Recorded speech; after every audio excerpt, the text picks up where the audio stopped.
signo de poder, también tiene que ver un poco con esta adoración o conexión con otra realidad.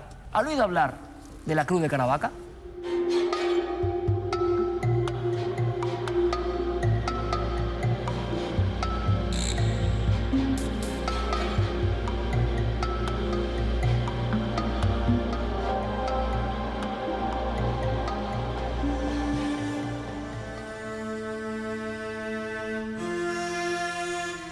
Por algún misterio que desconocemos, la Cruz de Caravaca, este símbolo tan particular, tan diferente de otros, fue adoptada por el mundo de lo esotérico, de lo extraño, incluso a nivel antropológico y popular.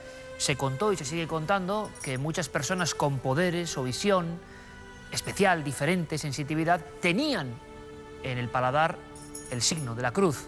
Pregunten por algunos pueblos y les contarán esta historia. Sin embargo, esto en Caravaca no resulta del todo amable, porque ellos creen en una cotidiana fe y una historia bien estructurada en torno a esta imagen. Una imagen que desapareció, una imagen de poder, una imagen por la que tantos y tantos amigos nos han preguntado. Es momento de conocer toda la verdad. Evidentemente, hay que acudir al lugar de los hechos, Caravaca Cruz. Hace casi 800 años, los musulmanes reinaban en el territorio de Murcia. Entre las brumas del castillo de Caravaca, el rey almohade Ceit Abu Ceit había apresado a diversos cristianos, entre ellos el sacerdote Ginés Pérez Chirinos. El temible Ceit Abu Ceit tuvo un momento de reflexión y quiso aprovechar el cautiverio del religioso para conocer de cerca cómo era el culto católico. Entonces, el rey ordenó a su ayudante, al-Faquí, que trajera a Chirinos ante su presencia para que oficiara una misa en un altar improvisado. Nada más empezar la ceremonia, el sacerdote se detuvo y dijo que no podía continuar por faltar en el altar un crucifijo. En ese momento, ocurrió un auténtico milagro. Dos pequeños ángeles aparecieron en pleno aire transportando una cruz de madera, que entregaron al estupefacto Chirinos para proseguir con la misa. Ante la fantástica aparición, el aún estupefacto Ceit Abu Ceit y toda su corte se convirtieron inmediatamente al cristianismo.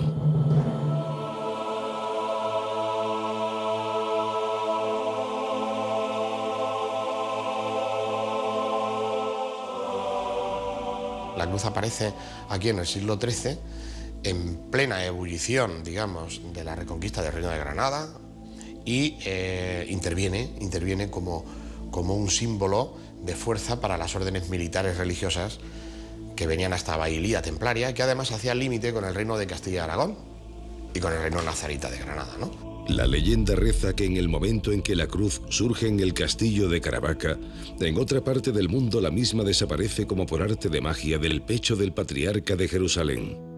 Es una cruz mistérica, sin duda alguna, porque su procedencia es oriental y es una cruz patriarcal, que la llevaba, según toda la tradición de Caravaca, el patriarca de Jerusalén, Roberto, porque era una cruz también pectoral. Los historiadores se alejan de la leyenda. Cuentan que la cruz de Caravaca debió ser traída desde algún lugar del lejano oriente por los famosos caballeros de la Orden del Temple, hacia mediados del siglo XIII. Está la opción, la posibilidad de que la cruz pudiera venir, desde el punto de vista histórico, pudiera aparecer con los templarios. Desde luego ellos son los primeros que van a establecer el culto cristiano en la zona. Esto es una zona fronteriza con el Reino de Granada. Con la expulsión y extinción de la Orden Templaria en 1310, la custodia de la misteriosa Iberacruz pasa a manos de los caballeros de la Orden de Santiago hasta 1860. Durante este periodo y a posteriori, son muchos los favores y milagros que dicen haber obrado. La cruz siempre ha sido protectora de la naturaleza, es lo que hemos hablado, la bendición de los campos, el conjurar las tormentas que entonces pues perjudicaban a los campesinos. O sea, hay que situarnos en la Edad Media, ¿no?, donde los techos de las casas eran de otra manera, eran de barro, y lógicamente pues la cruz protegía a los ciudadanos en ese sentido. Por eso la cruz sale del castillo, salía. Desde 1384 se llevaba a un templete bañadero de acequias de agua que había a las afueras de la ciudad, y allí la cruz se sumerge en el agua y bendice también. Actualmente representa un rito extraordinario van miles de personas a ver esa representación con el acompañamiento de moros y cristianos. Y ese agua es el agua bendita de la cruz, que mucha gente se la lleva a sus casas, se la dan a enfermos, etc. Uno de los rituales más solicitados era y es el de la inquietante Cruz de los Impedidos. Es la cruz la que va bajo palio, protegida en este caso por la Compañía de los Armados y por la cofradía, pues va a la casa de los enfermos, digamos, a darle esa última bendición, ¿no? Es un rito impresionante. Estás viendo cómo esa persona, que quizás ya en ese año pues nos abandone de aquí, de la tierra, ¿no? Pues se agarra a ella con una fuerza enorme. No es un beso, le dan 3, 4 y 5 besos, porque ha ido a la cruz a verlos. Es curioso, es un momento muy especial, muy emotivo, muy emotivo. La cruz de Caravaca, a lo largo de su existencia, ejerció como poderoso amuleto entre sus prosélitos. Son cruces que guardan en el interior de las casas y cuando hay una tormenta la sacan a la puerta, la sacan a la fachada y dicen que se abre. Y de esa forma pues, protege a los habitantes del lugar. Los cristianos se beneficiaron a lo largo de la historia de los milagros de la cruz e incluso de sus presuntos poderes de teletransportación. A finales del siglo XV existió un personaje comendador de la Orden de Santiago llamado Pedro Ruiz de Alarcón, que estaba cautivo en Vélez Blanco, al otro lado de la frontera con Granada, y que resulta que se encomendó a la Santísima Cruz de Caravaca para ser liberado de su cautiverio. El hecho es que se cuenta el milagro de que estando cautivo se le apareció la Santísima Cruz de Caravaca entre un haz de luz y cuando se quiso dar cuenta estaba liberado de su cautiverio. La Compañía de Jesús y los misioneros carmelitas llevaron la cruz de Caravaca a Oriente y a las Américas, donde su culto se mezcló con las religiones indígenas y afroamericanas. Para unos sirve como antídoto contra el mal de ojo y otras brujerías. Sin embargo, la Iglesia intenta impedir en vano ese curioso cruce entre lo divino y lo profano. La santería se quiere apoderar porque consideran que la cruz es un elemento potente, que tiene fuerzas mágicas.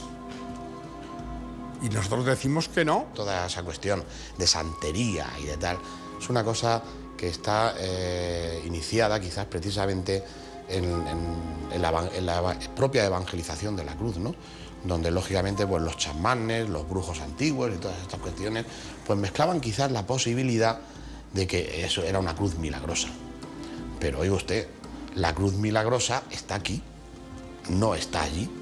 O sea, no tiene sentido. El lignum crucis está aquí. De hecho, todo el mundo cuando se acerca aquí a la cruz algo nota algo especial, porque es el acercamiento a ese símbolo, a ese leño, a ese lignum crucis de la cruz de Cristo. La Veracruz siguió conservándose en una capilla de la actual Basílica Santuario de Caravaca, hasta que en febrero de 1934 un suceso conmocionó a los devotos de la preciada reliquia. La cruz se robó desde dentro. El robo de la cruz estuvo propiciado por la política del momento y con la connivencia, es triste decirlo, pero con la connivencia del sacerdote, del capellán de entonces, un hombre bueno, muy peculiar, castigado en Caravaca, estaba suspendido a divinis y que colaboró en aquella situación. Intervinieron próximo a 4 jueces intervinieron, uno de ellos murió, asesinado, y bueno, pues luz real acerca de cómo ocurre el suceso y dónde se puede encontrar en la actualidad aquella cruz que robaron, no está aclarado todavía. O sea, eso no está claro. Y hay una teoría vaticana también. Hay una teoría que dice que la propia Iglesia quiso salvar, y de hecho salvó la reliquia, de la que se nos venía encima en el año 34, ¿no? Por la importancia de esa reliquia, por haber sido un foco de atracción cristiano, primero en la frontera y después en América y en el mundo entero, pues se quiso preservar del expolio que hubo a partir del año 36, ¿no? El misterio de la desaparición del lignum crucis y del relicario que lo contenía se mantiene hasta nuestros días. Sin embargo, ante el sacrílego robo, la fe popular fue prontamente restablecida en 1942.